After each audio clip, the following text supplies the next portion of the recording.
pembawa teladan. Oh nabiku, oh nabiku,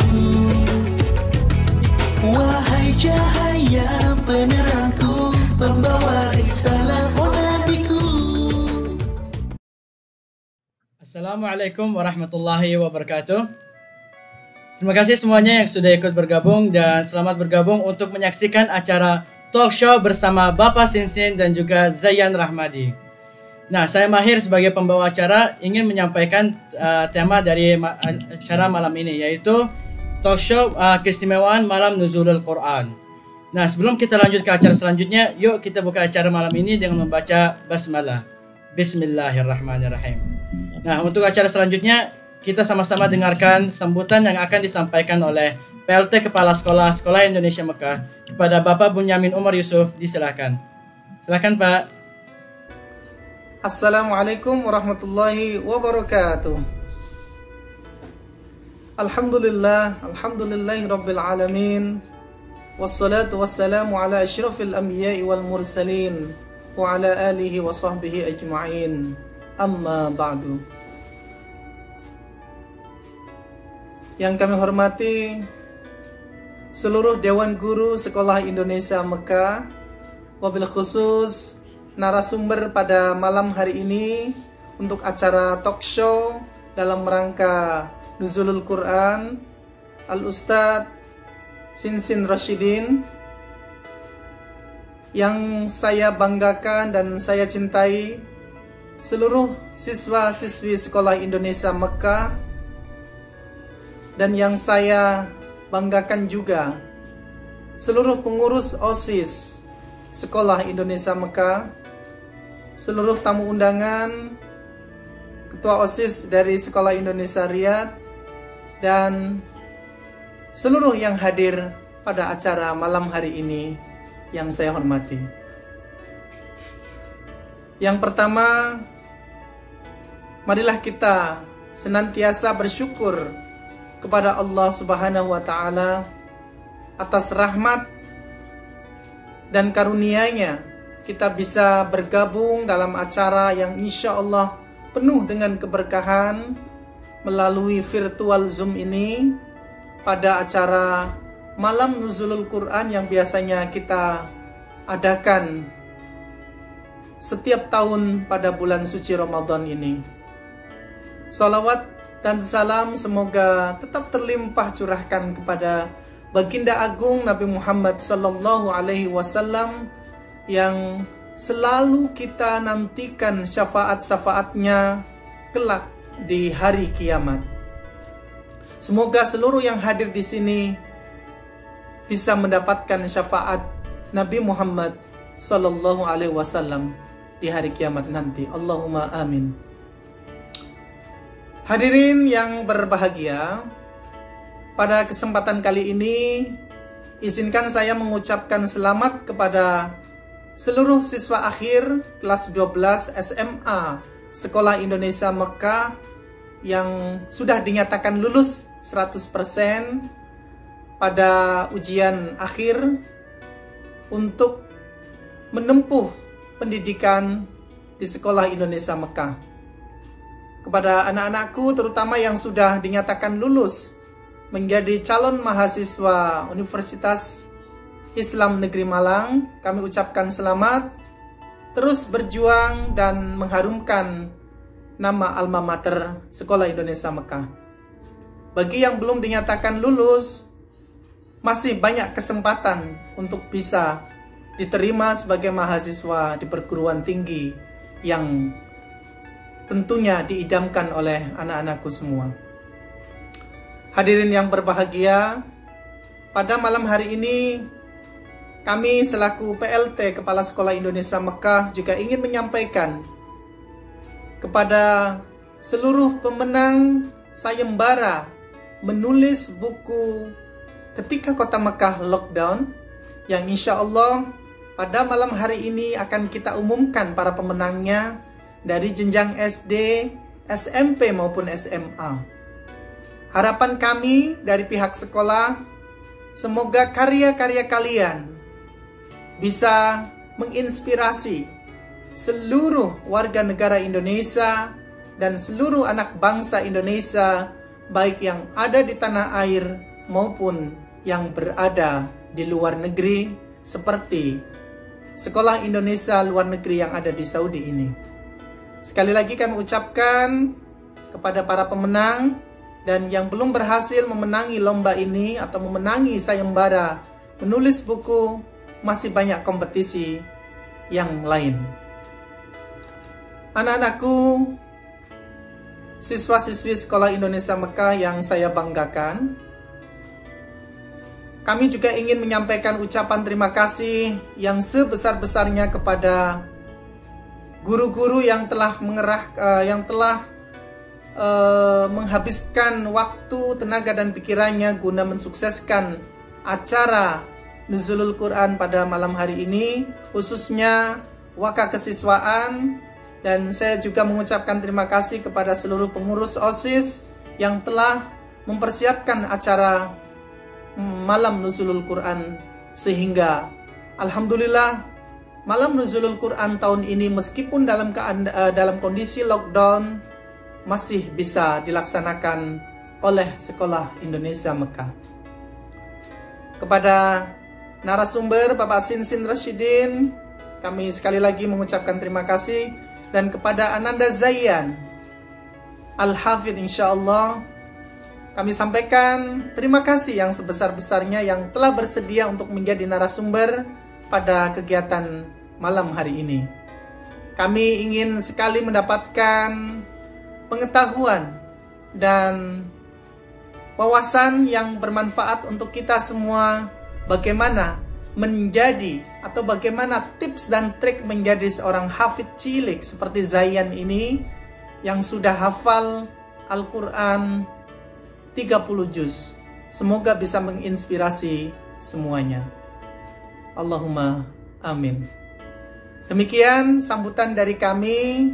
Kurang lebihnya mohon maaf. Kami ucapkan sekali lagi sukses untuk acara ini. Dan Sekolah Indonesia Mekah adalah sekolah inovatif dan menyenangkan. Semoga sukses selalu. Akhirul kalam. Wabillahi taufiq wal hidayah. Wassalamualaikum warahmatullahi wabarakatuh. Waalaikumsalam warahmatullahi wabarakatuh. Terima kasih banyak Pak atas sambutannya. Baiklah, setelah dari sambutan PLT Kepala Sekolah Indonesia Mekah, mari kita dengarkan bersama-sama sambutan yang akan disampaikan oleh Wakasek Kesiswaan Sekolah Indonesia Mekah. Kepada Ibu Siti Rahmawati, disilakan. Silakan Bu. Bismillahirrahmanirrahim. Assalamualaikum warahmatullahi wabarakatuh. Alhamdulillahilladzi 'allamal Qur'an, khalaqal insana 'allamahul bayan, wa faddala habibihi 'alar rasuli bi inzalil Qur'an. Wa karrama ummatahu 'ala sairil umami bi tilawatil Qur'an. Wassalatu wassalamu ala sayyidina Muhammadin wa ala alihi bi adadi asraril Quran. Amma ba'du. Yang saya hormati PLT Kepala Sekolah Indonesia Mekah, yang saya hormati rekan-rekan guru Sekolah Indonesia Mekah, serta anak-anakku yang Ibu cintai. Pertama-tama, marilah kita bersama-sama panjatkan puji syukur kehadirat Allah Subhanahu wa Ta'ala, yang mana berkat rahmat serta hidayahnya kita semua bisa bermuwajahah walaupun secara virtual. Salawat serta salam mudah-mudahan dicurah limpahkan kepada junjungan kita Nabi besar Muhammad Sallallahu Alaihi Wasallam. Juga tak lupa kepada keluarganya, para sahabat-sahabatnya, yang mana mudah-mudahan sampai pada kita semua yang anut akan ajarannya sampai yaumil akhir. Anak-anakku sekalian, pada malam ini kita akan bersama-sama menyaksikan talk show dengan tema keistimewaan Nuzulul Quran. Al-Quran adalah pedoman hidup yang lengkap karena mengandung banyak hikmah, sejarah, aturan hukum dan moral. Selain itu, Al-Quran juga mengandung ilmu pengetahuan sebagai pedoman, motivasi, dan patokan dalam menata kehidupan bermasyarakat. Ayat-ayat Al-Quran yang diturunkan secara bertahap oleh Allah bertujuan agar hukum dan aturan yang terkandung di dalamnya dapat diterapkan sesuai kondisi masyarakat dimanapun berada. Karena Al-Quran menjadi rahmat bagi seluruh penghuni alam.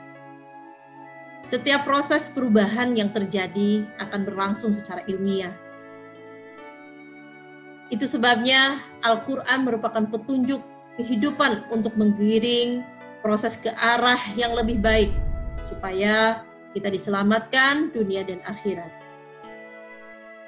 Anak-anakku sekalian, untuk itu marilah kita bersama-sama menyimak dengan seksama paparan keistimewaan nuzulul Quran yang akan disampaikan oleh Pak Sinsin Rosidin, dan juga nanti kita akan dengarkan bersama pengalaman Kak Zayan dalam menghafal Al-Quran.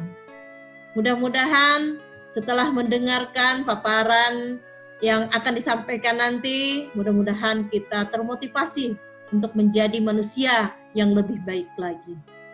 Anak-anakku sekalian, Ibu pesan dalam situasi dan kondisi saat ini akibat pandemik COVID-19, walaupun kita tidak belajar di sekolah seperti biasa, tidak boleh keluar rumah, tetapi banyak hal yang bisa kita ambil hikmahnya.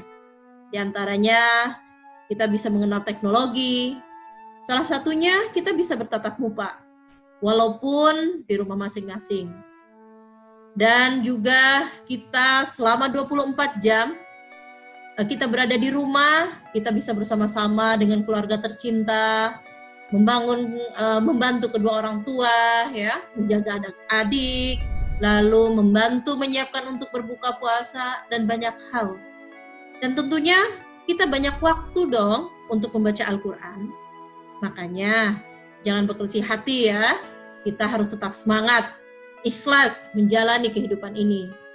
Gunakan waktu secara produktif, supaya kita bisa mendapatkan nilai ibadah.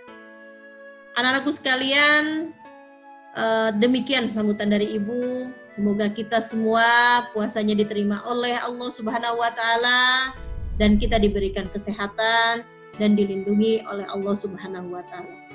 Mohon maaf atas kekurangannya. Akhirul kalam, wallahul muwaffiq ila aqwamit thoriq. Wassalamualaikum warahmatullahi wabarakatuh. Waalaikumsalam warahmatullahi wabarakatuh.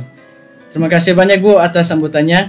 Nah, untuk acara selanjutnya adalah puisi yang akan disampaikan oleh saudari kita, saudari Nabilah dari kelas 7B.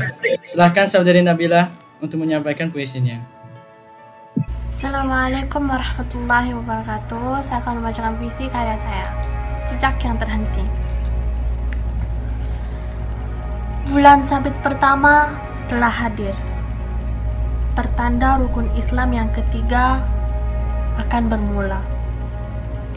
Di agenda Ramadanku dahulu, momen terhias di alam yang menghadirkan bahagia. Tahun ini, di mana segala hal berputar, pandemi yang mengguncangkan ketenangan dunia, mengubah alur agenda ini terisi.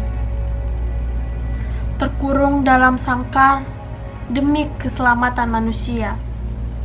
Kaki sudah tak pernah bertapak ria di lapangan. Pikiran bertengkar akan kebosanan. Tapi Ramadan adalah hari yang mulia. Manakala segalanya acuh tak acuh, barakahnya tetap menyejukkan relung jiwa. Keindahannya tetap menyeret menuju sisi terang benderang. Jejak memang terhenti sejenak, namun sadarlah ada nyawa yang selamat. Ingatlah bahwa tangan pikiranmu tetap bebas berkarya. Tumpukan pandangan akan hal positifnya. Tidak hanya karena Ramadan dirimu dapat sejuk, asal engkau sadar dan hidup batin fisikmu. Setiap detak dari jantungmu akan disertai ketenangan yang syahdu. Wassalamualaikum warahmatullahi wabarakatuh. Nah, teman-teman, sekarang adalah acara yang paling ditunggu-tunggu, yaitu talk show bersama Bapak Sinsin dan juga Zayan sebagai narasumber dari talk show malam ini. Assalamualaikum Pak Sinsin.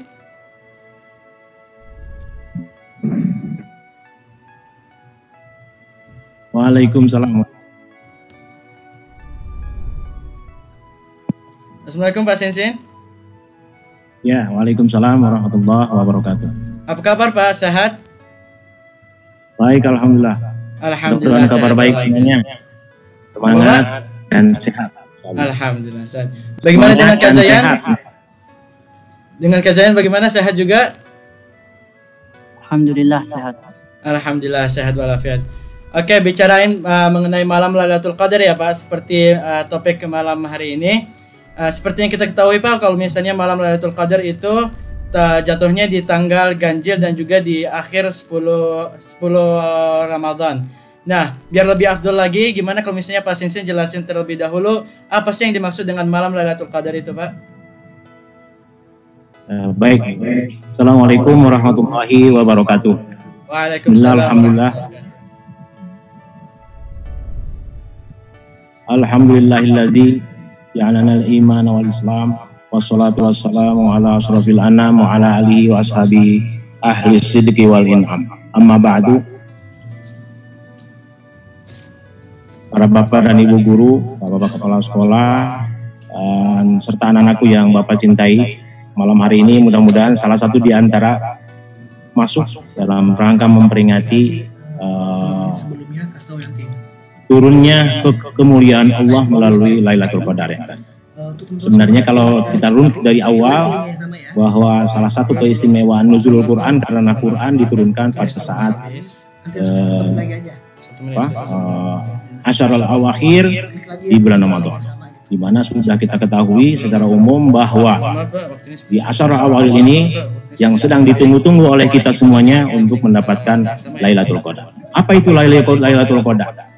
Kalau kita ambil dari bahasa secara luas, Lailatun yaitu malam, Lailan, Lailatun. Kalau Lailan artinya sejenak malamnya, tapi kalau Lailatun sepenuh malam. Makanya di dalam kalimatnya sampai matla'il fajr. Yang kedua ada kalimat, ada qadar. Apa itu qadar? Qadar itu bisa al-azm, agung, atau asyaraf, mulia. Karena di dalamnya adalah ada kemuliaan. Siapa yang mulia? Ya Allah Subhanahu wa taala. Dia menjadikan malam itu menjadi malam yang mulia. Malam yang mulia kenapa? Karena ditakdirkan oleh Allah nanti di malam itu ada kelebihan-kelebihan yang sudah di dalam surat Al-Qadar sudah disebutkan. Ada kalimat yang disampaikan oleh para ulama yang mengatakan bahwa Lailatul Qadar itu Lailatun, dapat dengarkan ini keangan di bulan Lailatul Qadar. Lailatul Qadar sumiat hakaza disebut dengan Lailatul Qadar di annaha tuqaddiru fiha maqadirul ibad as-sanawiyah. Karena pada malam itu Allah mentakdirkan memberikan kemuliaan ya di pada malam itu maqadirul ibad, takdir para abdi-abdinya selama setahun ke depan. Sebagaimana ditafsirkan dalam surat yang lain, fiha yufraqu kullu amri hakim. Dia akan memecahkan segala permasalahan, baik nasib-nasib seseorang, kemudian takdir-takdir yang berkaitan dengan orang tersebut selama setahun ke depan. Ya. Ini bukan Bapak yang berbicara, tapi para ahli tafsir, termasuk di dalamnya tafsir Ibnu Katsir. Fiha yufraqu kullu amrin hakim.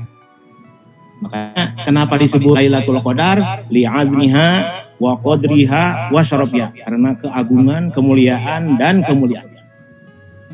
Bahkan salah tadi kita dengarkan salah satu ceramah yang langsung dari Masjidil Madinah mengatakan bahwa pada malam itu li annal ardo tajitu, sempit semuanya, dipenuhi likasratil malaika, bil malaika. Dunia ini pada saat malam Lailatul Qadar dipenuhi oleh malaikat.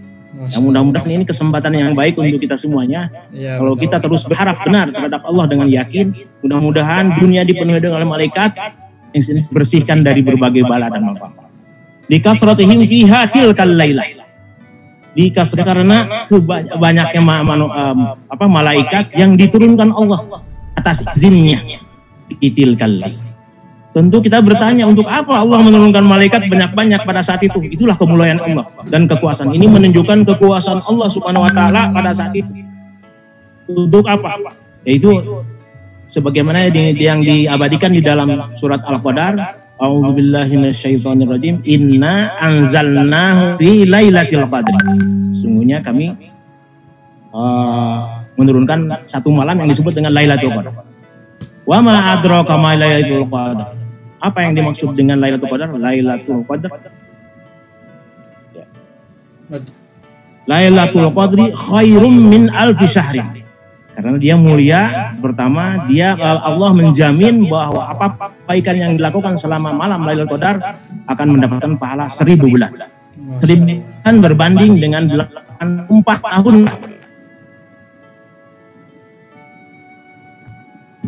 Kalau kita punya rata sejak Nabi Muhammad hanya 64 tahun, maka kalau kita punya amalan dalam 1 tahun saja dengan amalan pada saat Lailatul Qadar, maka sudah alhamdulillah menandingi umur-umur sebelum Nabi Muhammad SAW. Ada yang 100, ada yang 120 dan sebagainya. Nah, mudah-mudahan ini harapan kita semuanya. Benar. Yang kedua, takhrujul malaikatu ya. Khairum min alfisan min alfi sanatin. Kemudian yang kedua, malaikat diturunkan. Ya, malaikat diturunkan oleh Allah atas izinnya ke bumi sehingga menunjukkan penuh di alam dunia ini. Tajiku menurut saya sebutkan. Apa maksud dengan ini? Maksudnya tuqaddir bahwa qadar itu tadi Allah menentukan, memberikan kadar kepada makhluk-makhluk abdi-abdinya Allah untuk di tahun ke depan, selama setahun ke depan ini. Allah memberikan takdir untuk umat abdi-abdinya itu dalam tahun. Ayuk tabu fiha ma sayajri fi dzalikal am. Kemudian dituliskan oleh Allah Subhanahu wa taala fiha sayajri, apa yang akan terjadi, apa yang akan berjalan selama setahun kemudian. Wa hadza min hikmatillah, dan ini merupakan hikmah yang terbesar dari Allah Subhanahu wa taala kepada umat muslimin. Wa bayan itqani sun'ihi wa khalqihi, dan menjelaskan tentang betul-betul kerapihan terhadap ciptaannya yang ada di dunia ini. Kemudian yang kedua, fiha raqu kullu amrin hakim, dan di dalamnya dipecahkan berbagai hal yang berkaitan dengan takdir manusia. Ada seseorang yang ditakdirkan oleh Allah, misalnya harus mati karena gara-gara tabrakan mobil. Kemudian kita semuanya dengan ikhlas berdoa yang di malam Lailatul Qadar diamini oleh para malaikat, insya Allah. Nah, dengan keikhlasan itu maka akan bergeser. Kenapa? Karena doa kita, usaha kita yang diagungkan oleh Allah Subhanahu wa taala. Karena dalam salah satu keterangan hadis, la yaruddul qadar illa bid-du'a. Tidak ada yang bisa mengubah takdir kecuali dengan doa kita yang dikumandangkan kepada Allah Subhanahu wa taala. Nah, ini makanya disebut dengan malam Lailatul Qadar, malam kemuliaan. Betul betapa mulianya bagi seseorang yang mendapatkan kesempatan besar beribadah di malam Lailatul Qadar. Masyaallah. Dan kita semuanya dapat kesempatan ini. Yang dimaksud dengan Lailatul Qadar. Sementara itu dulu ya, silakan. Ya, Pak. Kemudian kita sudah dapat pencerahan sedikit mengenai malam Lailatul Qadar dan juga hadis-hadis yang membuktikannya. Kemudian untuk tanggalnya sendiri, kira-kira malam Lailatul Qadar itu jatuhnya di tanggal berapa saja, Pak? Ya. Supaya tidak salah paham, Bapak juga pernah ditegur oleh salah satu ulama di sini yang menyebutkan bahwa sebenarnya tidak ada dalil yang memastikan tanggal kapan jatuhnya, kapan terjadinya Lailatul Qadar. Akan tetapi itu semua ada dalil yang mengatakan bahwa Lailatul Qadar umumnya jatuh pada 10 terakhir bulan Ramadan. Akan tetapi dari hadis dimaknai bahwa ada malam-malam yang sangat diharapkan untuk terjadinya Lailatul Qadar, yaitu malam 27 dan malam 29. Yang diharapkan, tapi tidak dipastikan bahwa tanggal itu. Dan menurut hasil pembahasan adab tafsir itu, bahwa kejadian Lailatul Qadar senantiasa berpindah-pindah, tidak satu tetap. Tanggal 27 terus. Seperti ada orang yang punya anggapan setiap tanggal 27 pasti turunnya Lailatul Qadar. Kenapa? Ini rahasia Allah, hak prerogatif Allah. Kenapa dirahasiakan? Supaya kita berupaya. Dari mulai bulan Ramadan bukan hanya beramal ibadah yang sebaik-baiknya pada saat turunnya Lailatul Qadar, tapi justru upaya kita beribadah sejak awal hingga mendapatkan masyakatnya ibadah, Allah akan mentakdirkan dia berada dalam posisi yang baik beribadah ketika mendapatkan Lailatul Qadar. Baik.